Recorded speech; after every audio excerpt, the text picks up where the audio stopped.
Olá pessoal, tudo bem com vocês? O meu nome é Rafael, sejam bem-vindos ao primeiro vídeo do canal. E para conversar com o grande estilo, vamos bater um papo sobre um anime clássico, ainda extremamente popular, nostálgico para muitos de vocês gostam até hoje, e que está quase completando 25 anos de existência. Vai completar, se não estiver errado, em outubro desse ano. Outubro desse ano. E esse anime é Inuyasha. Mais especificamente, vamos falar dos 27 primeiros episódios, que a Netflix chamou de primeira parte. E nos próximos vídeos, vamos seguindo essa divisão da Netflix para falar dos próximos episódios. Então, nessa primeira parte, vamos falar dos 27 primeiros episódios. E seguindo a Netflix, a próxima divisão é 27 episódios também. Então, vamos seguindo essa sequência. E bom, para poder bater esse papo, eu chamo uma pessoa que será uma figura até que bem presente no canal, vai gravar bastante vídeo aqui também. E ele tem muito a adicionar à discussão de hoje também, que eu soube que ele fez uma pesquisa sobre alguns assuntos, né, para complementar a discussão, para enriquecer, né. Então seja bem-vindo, Nando, e pode se apresentar a forma que preferir, tá bom? Seja bem-vindo. Fala pessoal, meu nome é Fernando Vaz, eu e o Rafael nós somos primos. Vou falar bastante aqui no canal sobre livros e produções mais literárias, mas de vez em quando eu vou estar por aqui também para poder falar um pouco sobre produções mais audiovisuais, animes, filmes, mas meu foco prioritariamente será com livros. Então, agradecer, né, Rafa, o seu convite para poder falar sobre o Inuyasha. Foi um anime que eu não esperava que ele fosse me surpreender tanto, mas que depois de assistir alguns episódios dele, eu até que gostei bastante de assistir. Foi um anime bem gostoso de ter visto. Então, vamos lá. Fico até feliz, porque assim, eu também vou falar sobre isso, que o anime me surpreendeu positivamente em alguns aspectos. Mas para contextualizando as pessoas que não conhecem Inuyasha, eu posso resumir Inuyasha como um Battle Shonen, vamos dizer assim, um shonen de ação com romance. É um anime de porrada, mas também tem bastante romance, tem aventura. E é sobre uma garota chamada Kagome, e é Kagome mesmo, a dublagem mudou o nome para Agome, é outros personagens também, mas o nome da personagem é Kagome. E Esse foi um ela, ponto bastante engraçado na dublagem brasileira, diga-se de passagem, porque eu assistia na dublagem japonesa. Então, quando a gente conversava entre nós, eu e Rafa, era engraçado que ele sempre se referia a ela como Agome. Mas peraí, é Agome ou é Kagome? Mas então a gente descobriu que a dublagem ela suprimiu o K para poder evitar, né, o cacófono da língua portuguesa. Mas é um fato engraçado sobre a personagem. tem outros personagens também, o Miroku virou Miroki, se não me engano, e Exatamente. Anako virou Anaki. Acho que foi essas três. Não deve ter mais, eu não. Foi o, foi o Narako, que é o antagonista principal da obra. Aí virou Naraki. Naraki. Isso. Exatamente. E essa personagem que é a Kagome, ela entra no poço de sua casa, uma casa bem antiga, com muita ancestralidade, né? E ela entrando nesse poço, ela vai parar no mundo de fantasia. E quando ela entra nesse mundo de fantasia, ela se envolve uma trama, né? Que envolve um garoto yokai que, junto com ela tem que proteger uma joia para que ela não caia nas mãos erradas, que geralmente são yokais que estão em busca de mais poder. E é um anime de 100. Sim.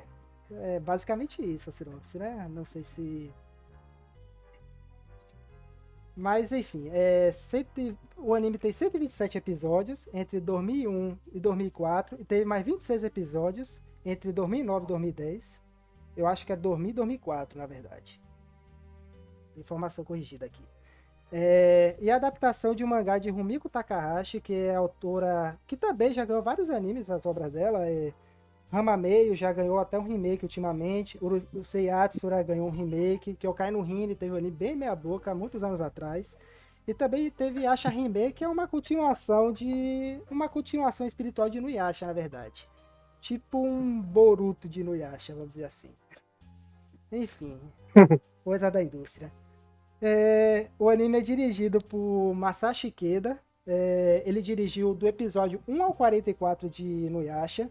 Depois é outro diretor. Inclusive, no próximo vídeo que a gente for falar de Inuyasha, ele vai ter dirigido parcialmente os episódios que a gente vai estar falando, né? Como diretor geral, pelo menos. Enfim, mas a gente vai levar isso em conta no próximo vídeo. Ele dirigiu animes até famosos, Vampire Hunter, dirigiu Gundam Wing, que são animes famosos. Foi animado pelo estúdio Sunrise, é o estúdio Code Geass, da franquia Gundam, Cowboy Bebop, Gintama, aquele anime de idol também, Love Live.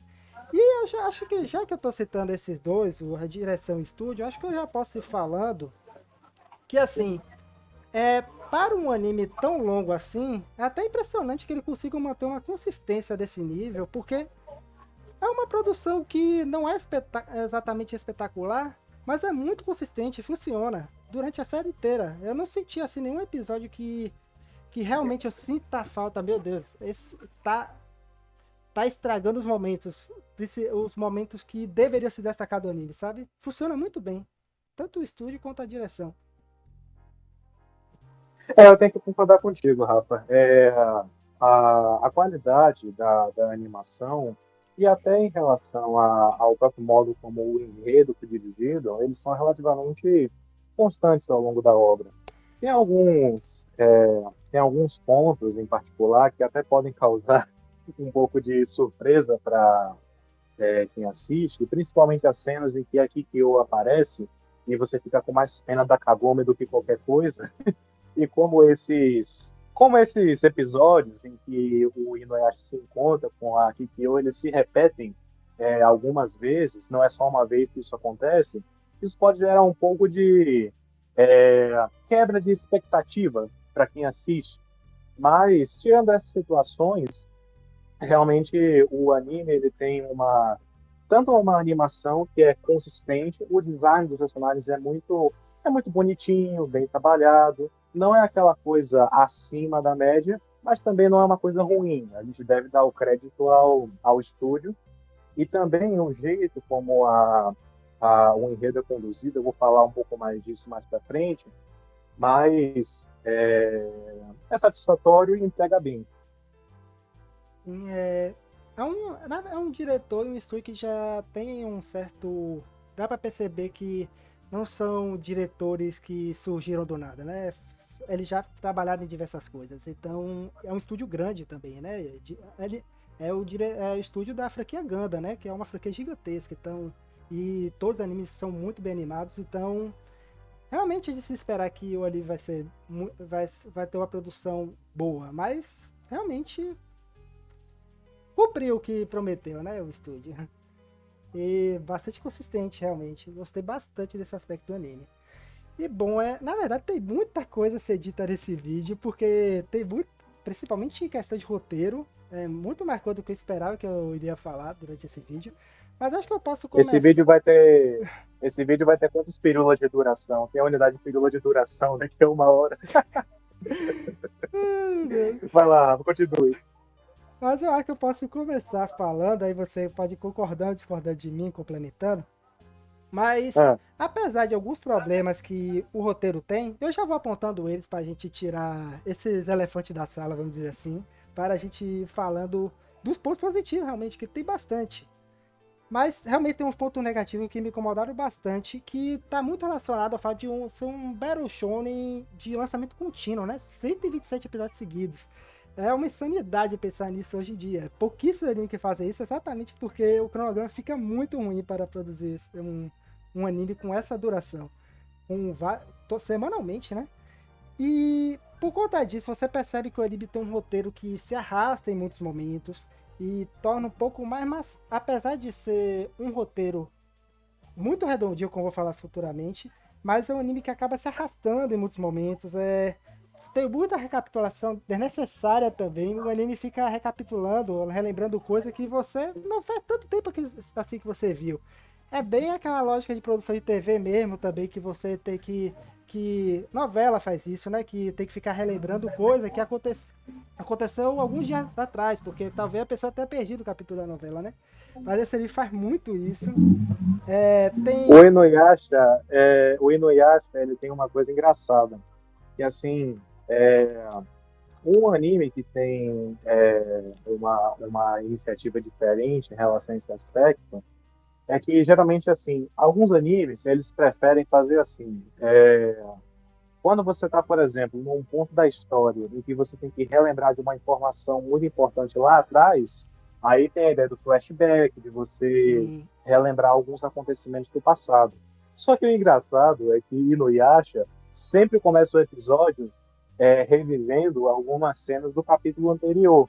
E isso, às vezes, você gasta, às vezes, quase 3 ou 4 minutos só de flashback, o que, considerando o tamanho do episódio, quase todos os animes têm duração de 20 a 24 minutos é de 24. episódio, Sim. isso, isso você tem que descontar também a abertura e o encerramento.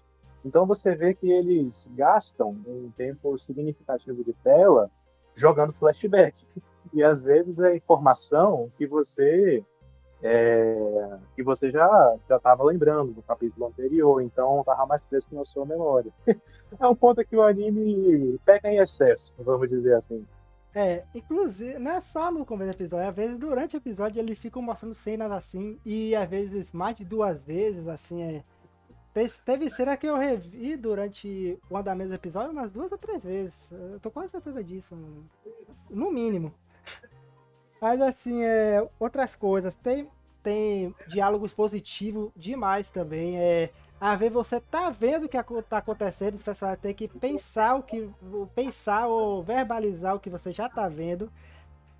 Como se não já tivesse claro que você estivesse vendo. O anime faz muito isso em muitos momentos. Mas há outras coisas. Tem umas facilitações narrativas aqui e ali. Tem uma, se não me engano, no arco dos Irmãos Trovão, que vamos falar desse arco ainda. Que vamos falar desses Ah, meu cidadãos Deus. também. Que foi nesse episódio, né, que acho que ele estava perseguindo Shippo, aí Shippo estava exatamente no lugar que ele precisava estar para ele ser capturado, se não me engano. Foi esse episódio?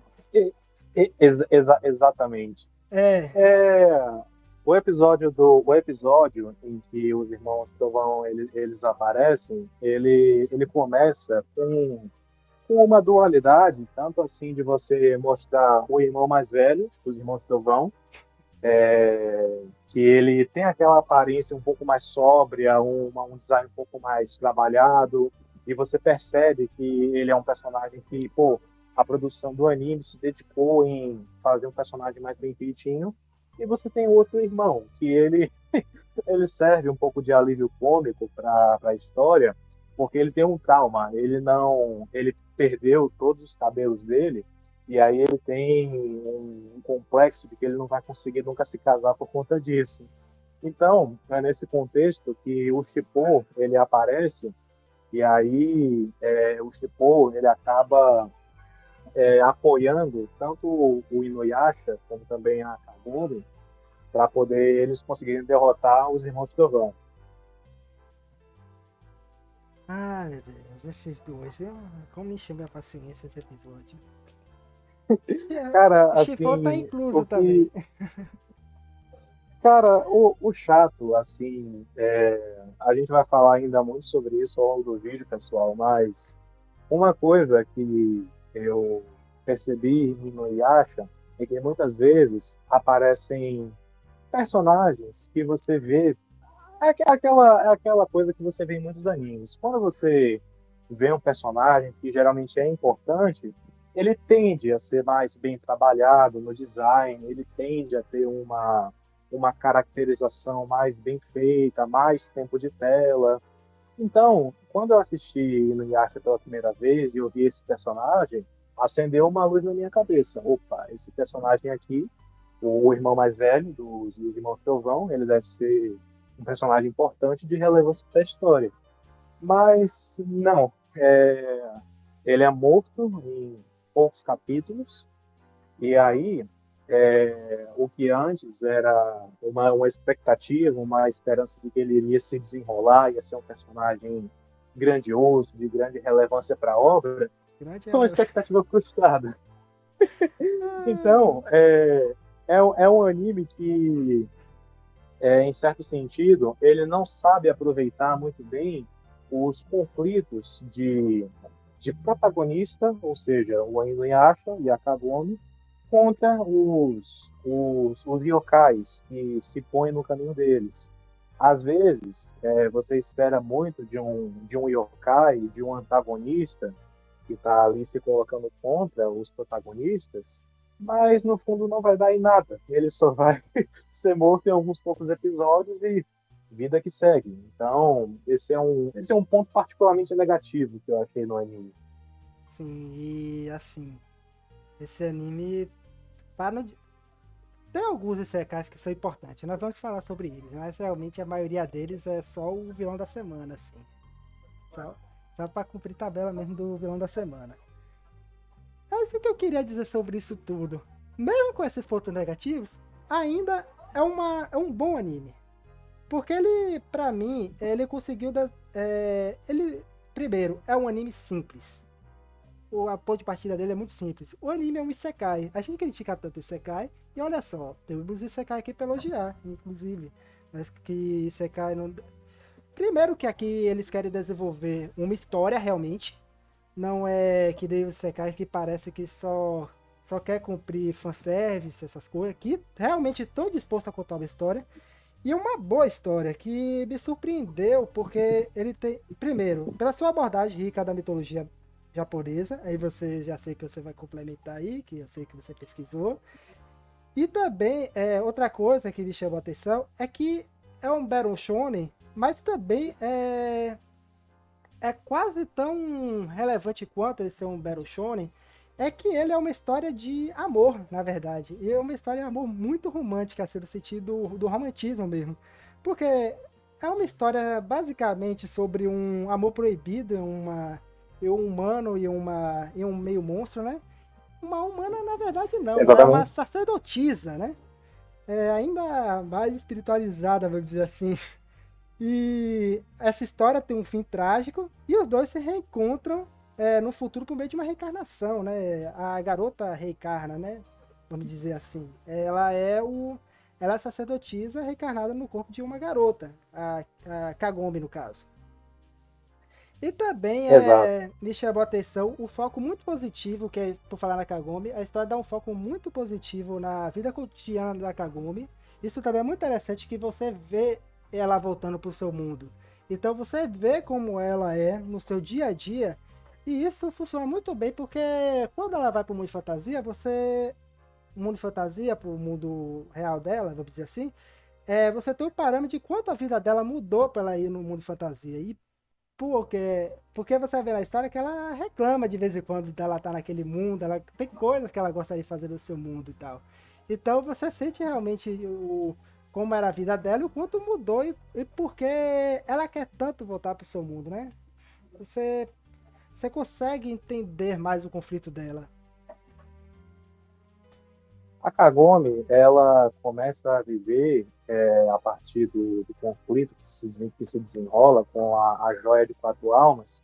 Ela passa a viver duas vidas. Uma vida no século XXI, em que ela é uma estudante, ela é uma pessoa que tem uma família vírgula, né? Fica parecendo que é família que ela é casada, né? Mas não, ela mora Pai, com os sim. pais, ela tem e ela O tem um avô. irmãozinho mais novo. Sim. Isso, exatamente, eu me confundi. Na verdade, ela mora com a mãe, o avô e o irmãozinho mais novo dela. Então, ela tem esse vínculo com o mundo moderno, tanto em relação aos estudos dela, como também em relação à família que mora com ela. Então, ela é muito notável que quando ela descobre o portal, que é o poço para o período do Sengoku Jidai, e aí ela descobre o Inuyasha, ela se vê dividida. Primeiro, porque ela começa a desenvolver sentimentos pelo Inuyasha, e aí a trama da história, ela se desenrola e vai começando a focar cada vez mais nesse ponto. A Kagome, ela olha para o período em que ela vive atualmente, período moderno, e o período do Sengoku Jidai, ela olha e diz, poxa, no que eu devo investir? Eu devo continuar progredindo minha vida, eu devo continuar estudando, ou eu devo dedicar mais tempo para o Inuyasha, para poder ficar com ele mais tempo, para poder ajudar ele. Porque, como a gente vai abordar mais futuramente, o Inuyasha é um baita de um vacilão. É um cara que, às vezes, não percebe as intenções das pessoas. Ele é um tipo de pessoa que por ser muito desconfiado dos outros, ele não percebia que a Kagome tinha sentimentos por ele e que por isso é, ela queria ser correspondida por ele. Então, esse dilema entre ela ter sentimentos pelo Inuyasha e não ser exatamente, ela vai ser no futuro, mas ela não foi imediatamente correspondida, gera um conflito na mente dela, que a gente vê ao longo de alguns episódios. Hum, você levantou um ponto interessante, porque a his- o mundo de Inuyasha é importante para a história? É. Mas já que você tá falando dos personagens, e eu comecei falando dos personagens também, a história de Inuyasha é muito sobre os personagens também, principalmente sobre a Kagome e o Inuyasha. Porque eles têm seus dramas e, como eu falei, é uma história de amor.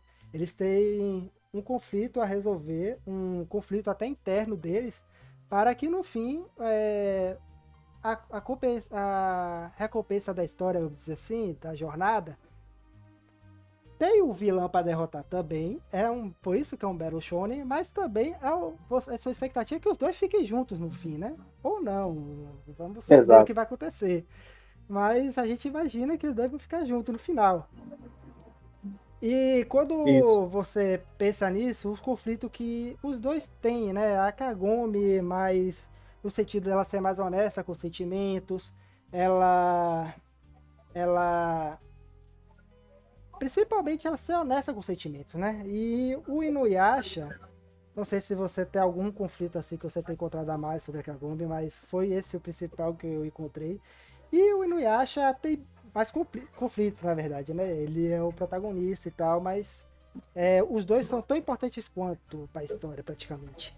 O Inuyasha ele tem que superar seu passado, que inclusive é uma parte bastante interessante do enredo, ele, que inclusive está relacionado a ele voltar a confiar nas pessoas para aceitar seu lado humano também.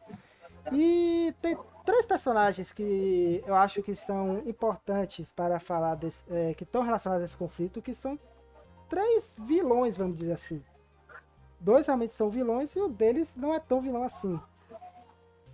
Tem o Seishomaru, que ele é o irmão de Inuyasha, para quem não conhece a história, que ele considera os seres humanos seres inferiores e ele é o cara que acredita muito na lei da selva, que a força resolve todos os problemas, né?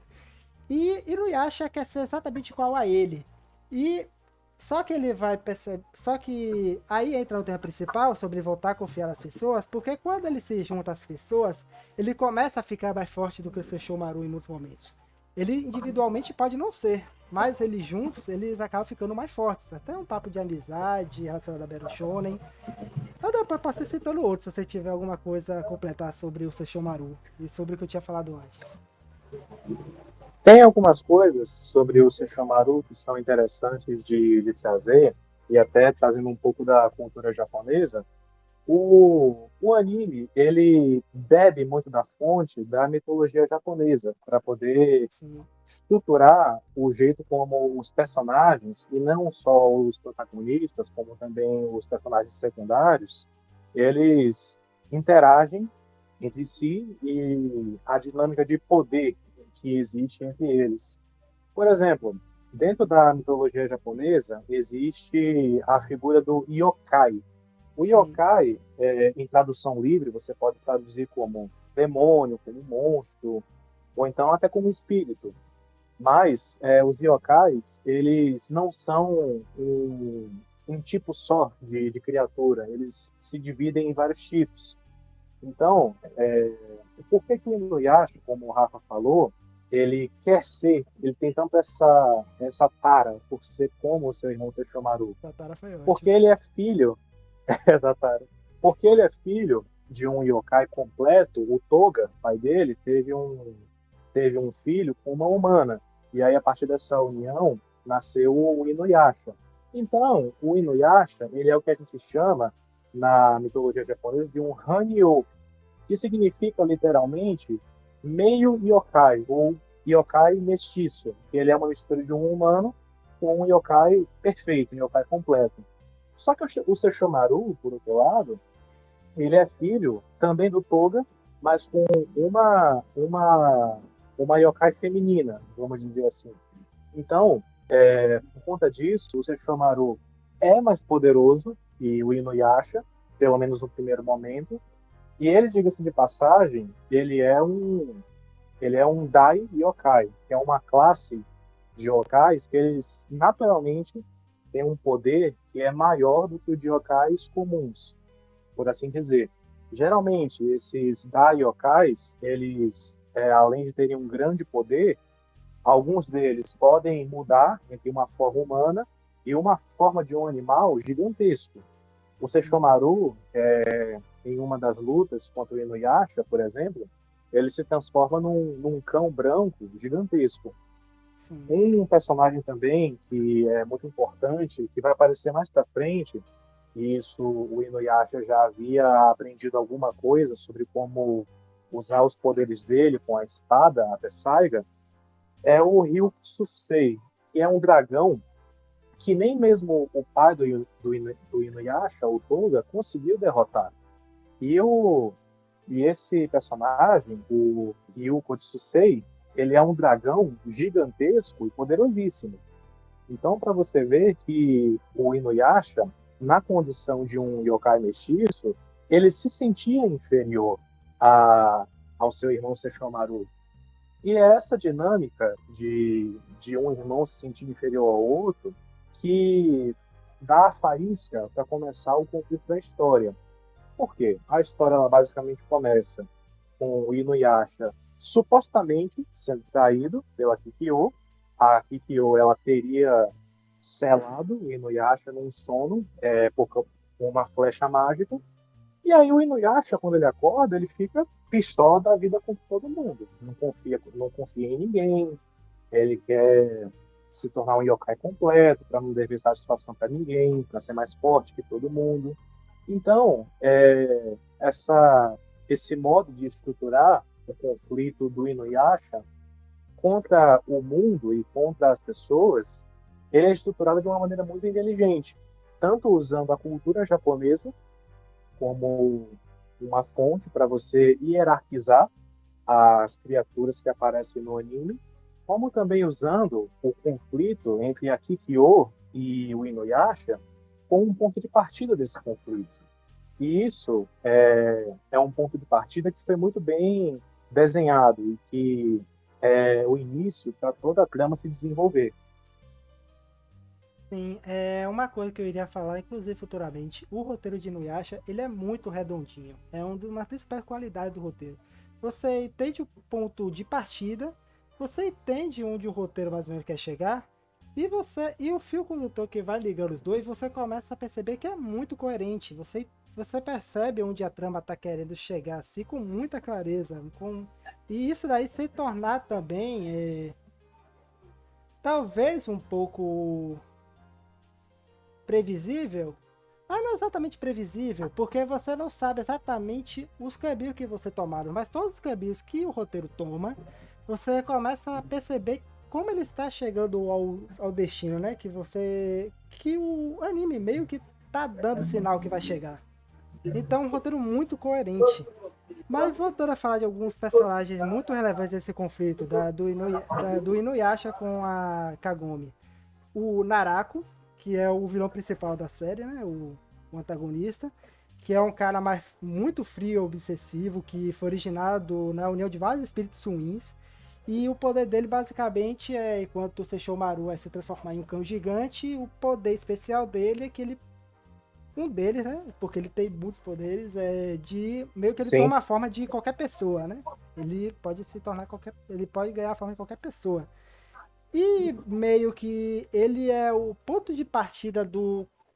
Quando falou assim, o ponto de partida do conflito, o Narako talvez tenha sido o início do conflito todo da série, né? Porque tá tudo dando certo para o Inuyasha e a Kikyo no passado.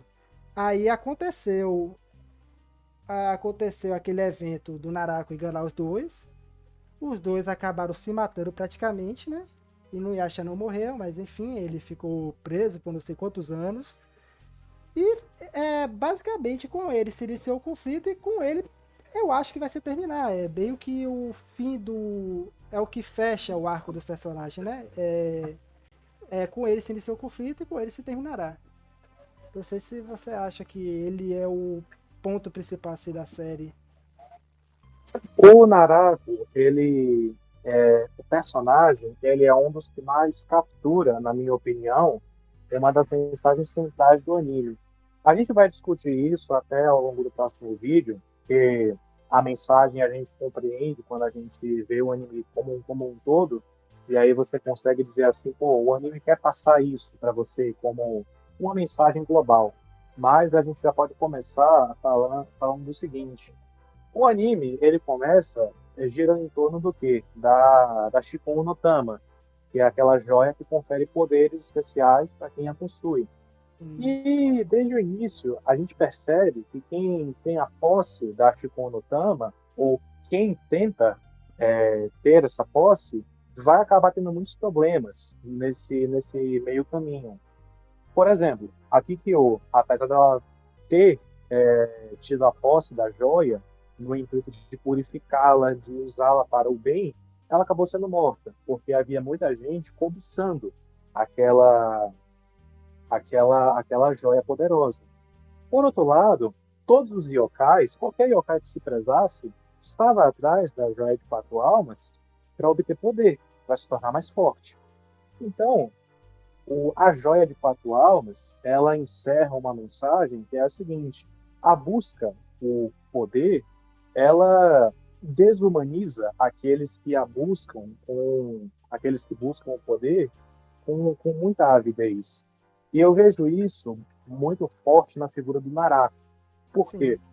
O Naraku, ele era um humano, o nome dele era Onigumo, e que ele estava gravemente ferido e foi colocado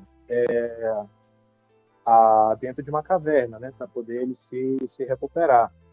E aí, a Kikyo aparece e faz alguns cuidados para ele.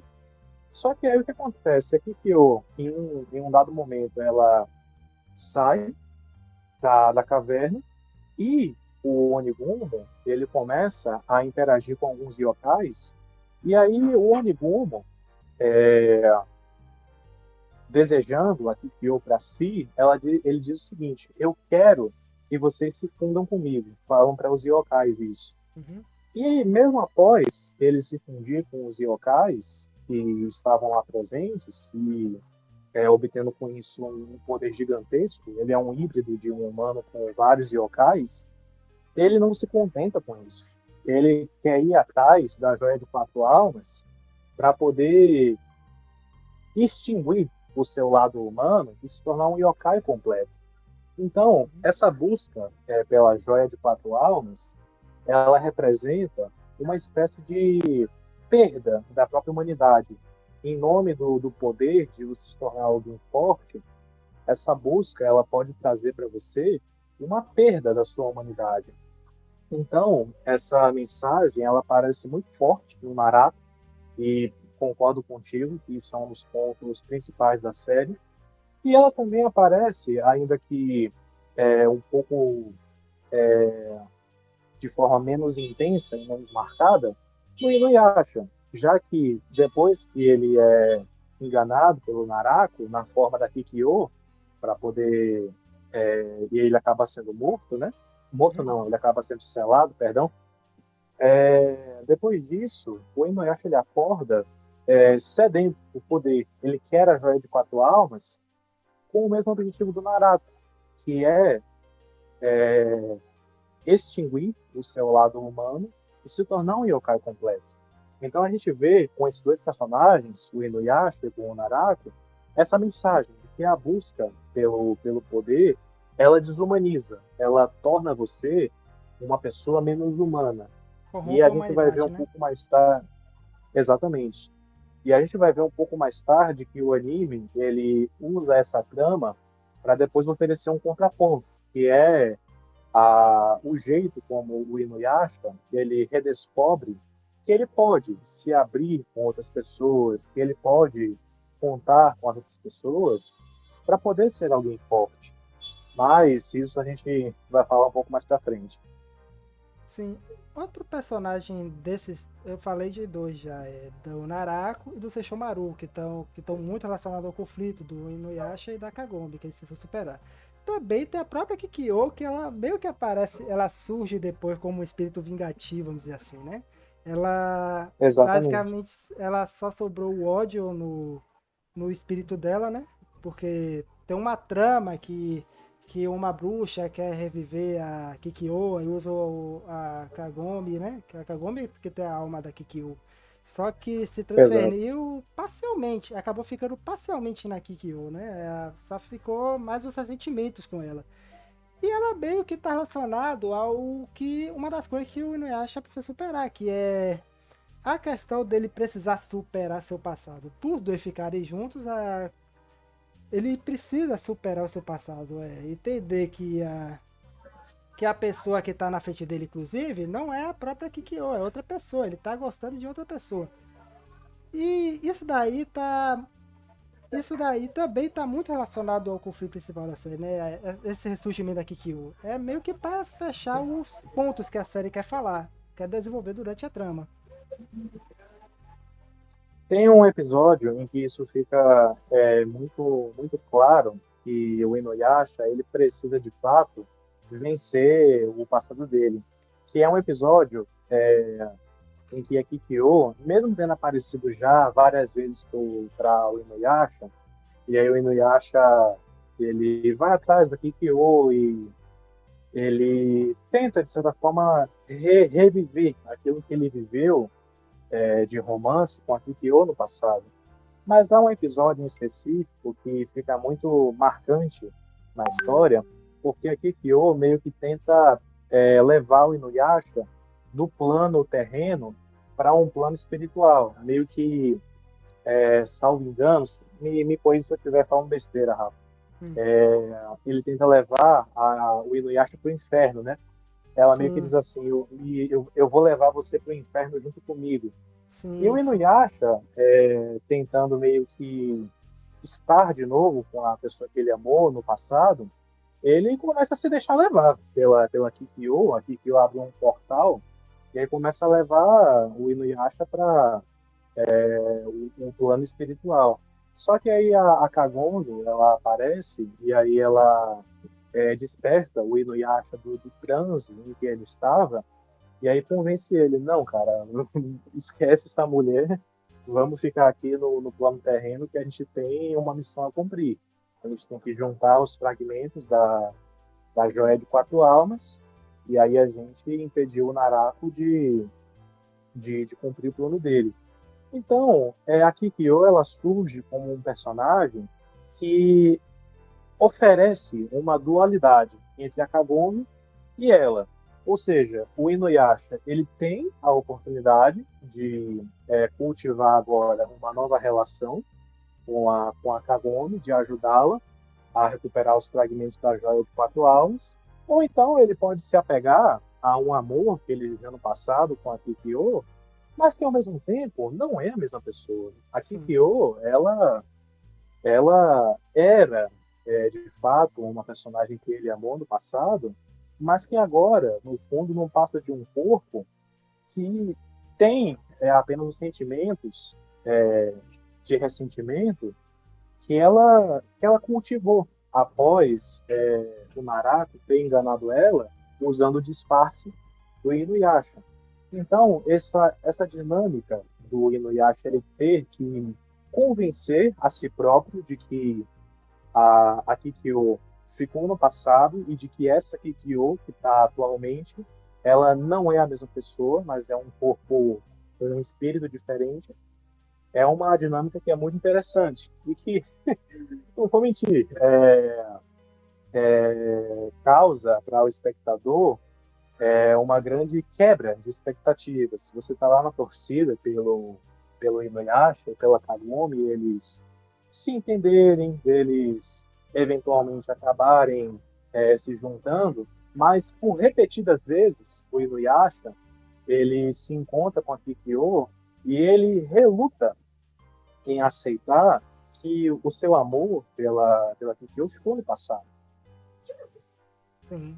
E agora existe a Kagome e ele gosta, ele visivelmente gosta dela, mas ele não sabe se ele ainda tá preso a um passado que não tem como voltar pra ele, né? Então é um conflito que ele Uhum. precisa resolver. E E, diga. e também tem até falando agora do outro lado, né? Falou bastante agora do jeito como ele relutou em aceitar o passado dele. Mas o interessante é que o enredo da obra ele também sabe pontuar alguns episódios que são muito marcantes para que ele e a Kagome eles comecem a ganhar intimidade.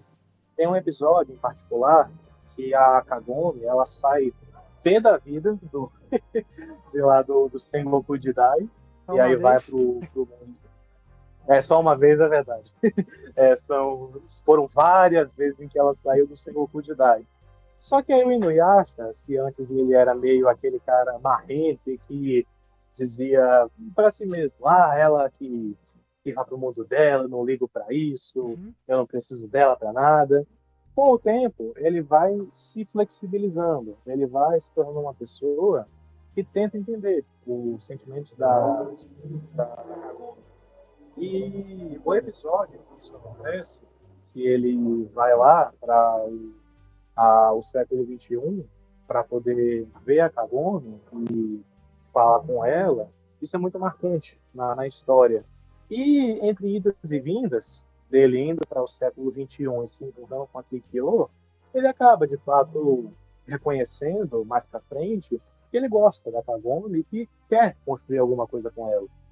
Uhum. Sim. Agora, falando dos outros personagens também, eu não sei se tem alguma coisa a gente falar do Inuyasha e da Kagome, mas também tem outros personagens, né? Inclusive que se juntam ao grupo do protagonista, que é, além da função deles relacionado ao tema da história do Inuyasha voltar a confiar nas pessoas, porque essas pessoas que tornam ele mais forte, além da Kagome, são esses próprios amigos que ele vai construindo conforme a aventura vai passando. Mas além disso, assim, eu não sei o quanto eles poderiam ser mais aproveitados, mas eles também são personagens que pontualmente servem para trazer informações para o protagonista, né? O Sim, Miroku também trouxe informação sobre o Naraku. Você isso. percebe que até eu erro o nome deles. O Myoga basicamente, a pulguinha, né? Ele pode estar em qualquer lugar. É até engraçado o personagem dele, assim, a função narrativa dele, porque ele pode estar em qualquer lugar, pô. Ele sabe de muita coisa quando precisar de informação, ele tem a informação a qualquer momento.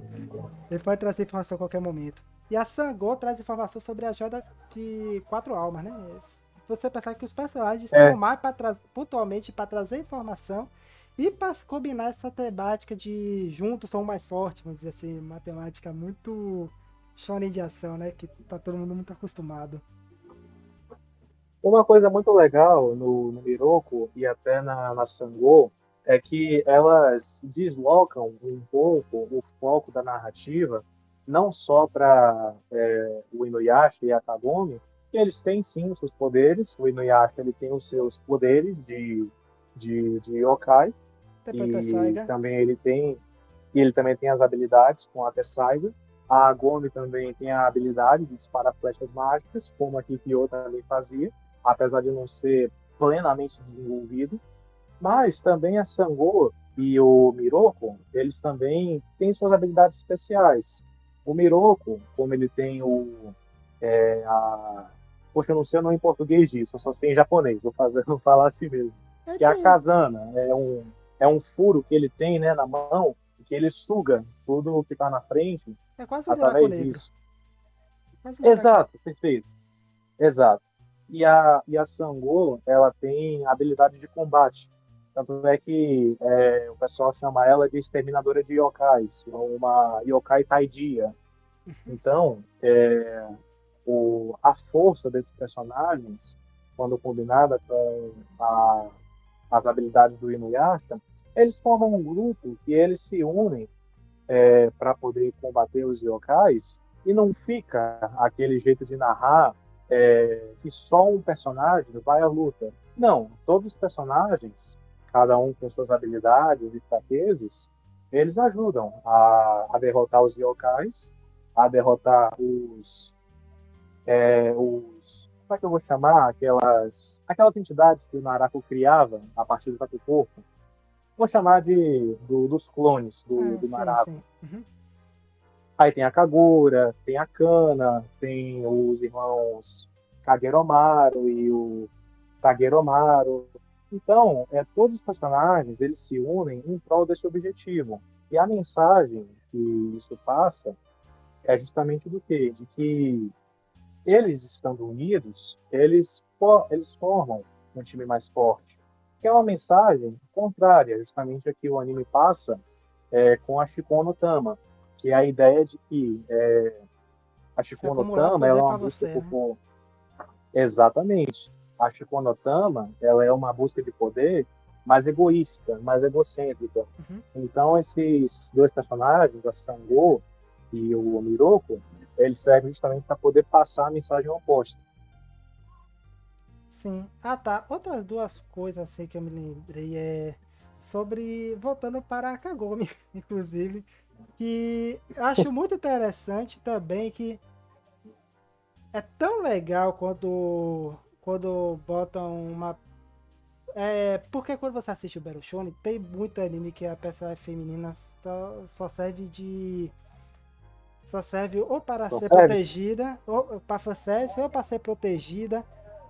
ela ela é bem ativa na história. Ela realmente tenta resolver os problemas e ela consegue resolver em muitos momentos. Ela tem poder também. Ela não é uma protegidinha do grupo, vamos dizer assim.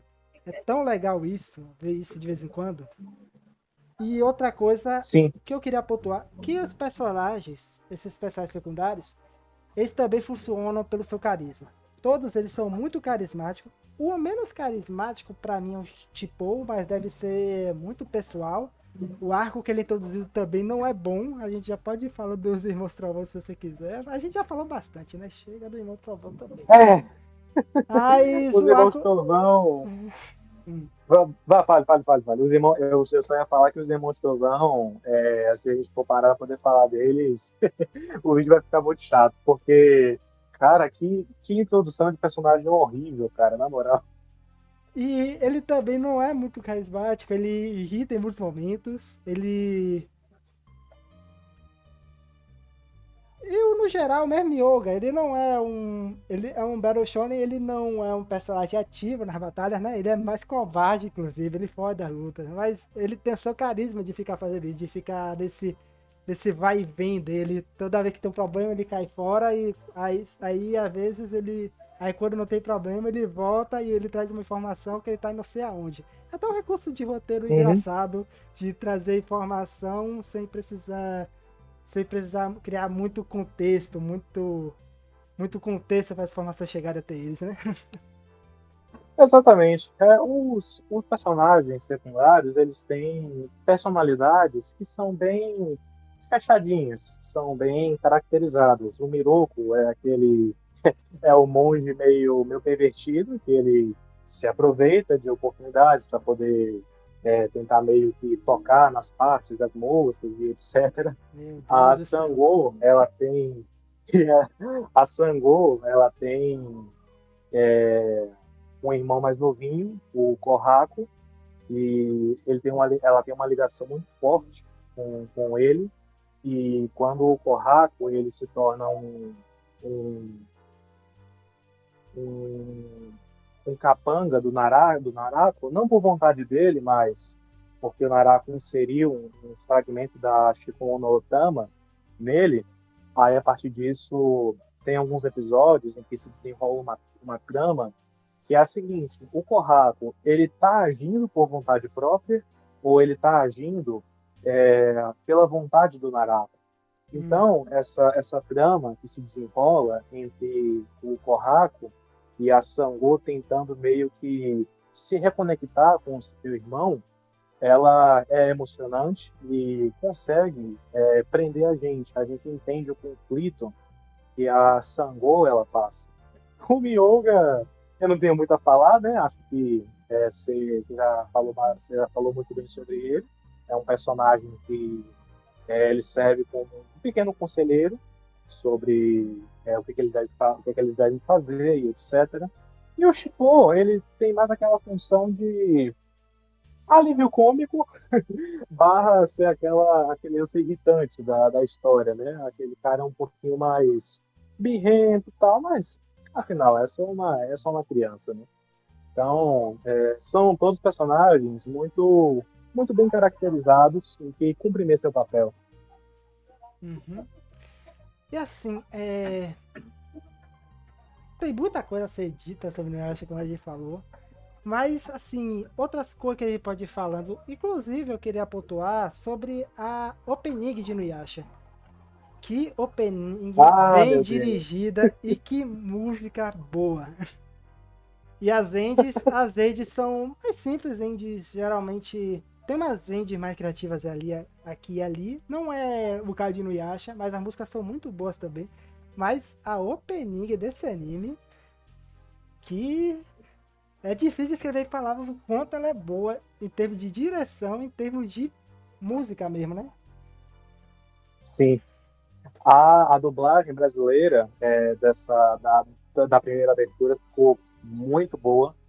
E falando um pouco mais sobre a segunda abertura, isso a gente vai falar um pouco mais no próximo vídeo, mas o que eu gosto muito, eu tenho uma ligação pessoal muito forte com a segunda abertura, tanto pela letra dela, que é uma letra muito cativante e que fala muito sobre amor, sobre conexão, mas ela também fala sobre a mensagem que o anime ele quer passar. Lá atrás, alguns minutos lá no começo do vídeo, a gente falou que uma das mensagens do anime era justamente a ideia de que a busca obsessiva pelo poder, representada pela Shiko no Tama, ela desumaniza, ela remove a sua humanidade e torna você uma pessoa escrava do seu desejo. Mas a segunda abertura do anime, os pedaços dos nossos sonhos, vamos procurar, para no final formar um novo mundo com esse nosso amor. Cruzando eras, eu encontrei você, e pouco a pouco, quase sem querer, no meu coração desfez-se o véu. Com você, eu pude ver um novo céu. Toda a magia de uma era antiga, os mistérios de uma joia.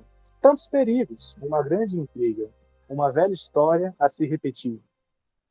É muito Poético, notável poético. na, é muito notável nessa segunda abertura que a gente tem um contraponto à mensagem que o anime introduz logo de primeira, que é a seguinte: a Kagome e o Inuyasha, através da ligação que eles têm, da intimidade que eles vão construindo, e futuramente um romance de fato, eles usam isso como uma base tanto para o Inuyasha ele voltar a confiar nas pessoas e assumir o seu lado humano, como também para eles conseguirem reaver os fragmentos da Shikon no Tama e aí impedirem de fato o Narako de concretizar o seu plano. Então, a mensagem que tanto essa abertura como também a trama mais para frente do anime, a gente vai trazer isso no próximo vídeo, mas ela já traz uma segunda mensagem, que é do seguinte: o amor, a intimidade, a união, enquanto uma forma de você curar, de você rehumanizar a si próprio. Então, assistir no Yasha foi uma experiência muito legal, justamente por conta dessas duas mensagens, né? Um anime que ficou bem marcante por conta dela. Então, não vou mentir, até hoje, quando dá vontade de escutar as aberturas, eu pego no YouTube Music, boto para poder ouvir, porque continuam sendo mensagens que repercutem na nossa cabeça e que trazem um significado, uma emoção diferente. Essa opening, na verdade, é porque assim, contextualizando, é que Nando já assistiu mais episódio do que eu. Eu parei realmente no episódio 27, que é onde a Netflix terminou. Ele assistiu um pouco mais, por isso que ele tá sabendo do que acontece posteriormente. É o Opening 2, por exemplo. Que eu ainda não É, vi, mas quando eu estiver assistindo a segunda parte, aí eu confirmo no próximo vídeo. Mas assim, salvo engano, a Opening 2 ela começa a partir do 27. Eu assisti até o 40 e poucos, assim, mas para poder complementar, né, deixar o vídeo um pouco mais rico, aí eu preferi falar isso um pouco mais agora. Mas é tema também do próximo vídeo. certo, a Engine 2, a única coisa que é uma críticazinha pontual é que eu não gosto muito de engine que fica reutilizando cenas do episódio. Eu gosto de uma engine mais particular dela, sabe? Criar cenas para ela de forma coesa e tal.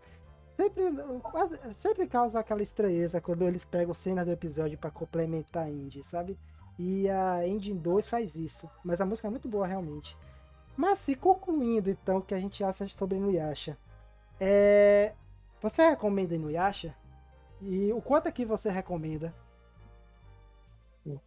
Cara, Inuyasha, ela é uma obra que eu recomendo para todo mundo, assim, qualquer pessoa pode assistir. Então, não é um anime em que você precisa ter muita atenção, então que você precisa ter uma boa maturidade para você entender ele. Não é um anime de difícil entendimento, então Uhum. ele é bem acessível, ele é bem entendível, compreensível, e ele não tem muitos arrodeios para você entender a mensagem dele. Às Então, vezes explica até super demais, assim, em alguns momentos. Em alguns momentos assim, ele deixa muito claro mesmo, até demais. Então, eu super recomendo, pela mensagem que ele passa, o ponto e o contraponto que eu trouxe aqui, como também pela experiência estética que ele oferece, os personagens são muito bem desenhados, a animação, ela não é acima da média, mas também ela não é ruim, então se mantém ali no nível consistente ao longo de toda a obra.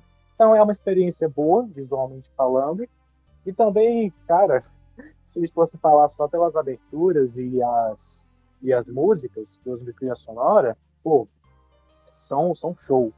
Mas, como a gente precisa ser bem coerente, né, na nossa avaliação, tem esses pontos que a gente comentou em relação a ele não conseguir aproveitar 100% os antagonistas. A gente acaba ficando mais com o Narato como antagonista principal e alguns poucos antagonistas que aparecem pontualmente ao longo da obra, mas que não tem tanto destaque e desenvolvimento. Então, fazendo uma nota de 0 a 5, coloco o Inuyasha como um 4. De 0 a 5. Ah, já que você deu uma nota, eu vou dar também aqui, então. Acho que seria um 3,5, porque, meu Deus, de vez em quando, por conta desse ritmo dele, às vezes ele fica repetindo demais, ele se tornou um pouco mais maçante do que eu gostaria em muitos momentos. Tem anime que, vamos dizer Uhum. assim, que tem anime que o ritmo é muito mais prazeroso e não está relacionado a exatamente o anime ser lento. Porque tem anime lento que o ritmo dele é tão bom. Futuramente a gente pode falar desse anime, inclusive. Tem alguns exemplos assim que eu tenho de cabeça.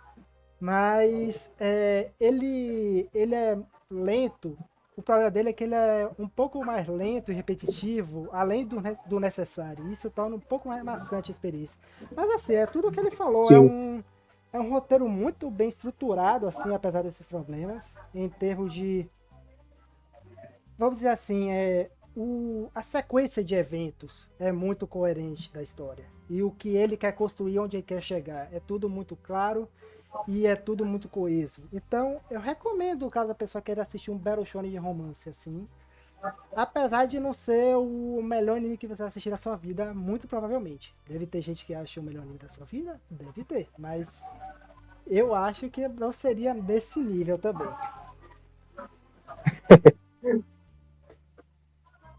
Beleza, Rafa. Cara, muito obrigado pelo convite, viu? Foi uma experiência muito boa ter assistido o Inuyasha e conta comigo para os próximos vídeos do canal. Qualquer coisa a gente conversa aí sobre outros animes, outras produções para a gente poder assistir. Pronto. Prazer é todo meu, pô. Complementou muito o que eu iria dizer, né? Mas é isso, pessoal. Se vocês gostaram do vídeo, dê o like, compartilhe, se inscreva, aperta no sininho também para não perder nenhum vídeo. E compartilhe com seus amigos também, muito importante pra gente. E é isso, pessoal. Espero que tenham gostado e vejo vocês no próximo vídeo. Tchau! Valeu, pessoal. Tchau, tchau.